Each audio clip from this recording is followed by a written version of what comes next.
Sigawan ng mga fans ng Creamline, Gemma Galanza, gigil na gigil ang mga palo. Ang ganda rin ang depensang pinakita dito sa set 1 kontra sa next lead. Alyssa Valdez hindi kumukupa sa mga palo at talagang hindi masalo na ang kupunan ng next lead. Michelle Gumabaw, pinapatunayan lamang na unstoppable siya pagdating dito sa laban nila, no?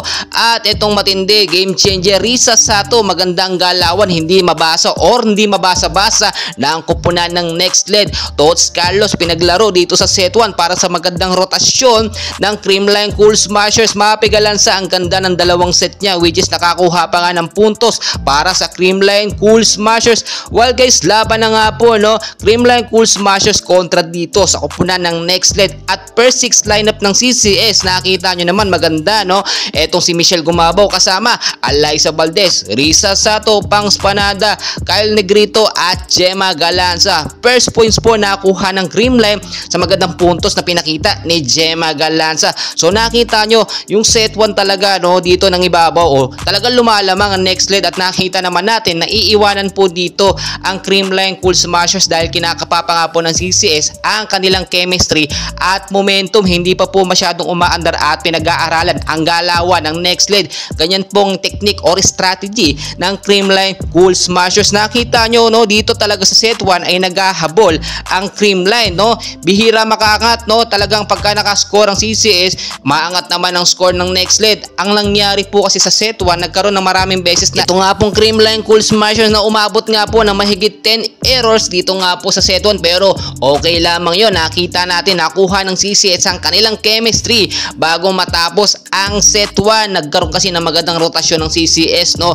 At nakuha talaga ng Creamline ang kanilang momentum bago matapos ang laban. So nakita natin dito na kinabahan ang next lead. Ang akala nila makukuha nila ang set 1, pero nakita naman natin kung paano nagawa ng Creamline ang ganitong mga crucial game bago matapos ang set 1. So nakuha po ng CCS ang pagkapanalo sa set 1 sa score na 25-23 ang next lead. Pagdating nga po ng set 2, mainit pa ang chemistry at momentum ng Creamline Cool Smashers. Sa first points nakuha ng CCS at nakita naman natin kung paano talaga mas kinalingan pa ng Creamline, no? Hindi natin pwedeng baliwalain lang ang next lead. Maganda ang pinakita nila sa set 1, pero talagang nagawa na yun ang paraan ng Creamline. So nakita nyo yung rotasyon po ng CCS dito, mas umaandar at mas gumagana, no? Kung sinong ipasok, mas lumalakas yung kanilang team, no? Yung chemistry sa loob ay mas lalong nabubuo. So nakita nyo, hindi na nga po nakahabol dito ang next lead. Once na makalamang na or nakalamang na ang Creamline Cool Smashers, malaki po ang lamang dito, no?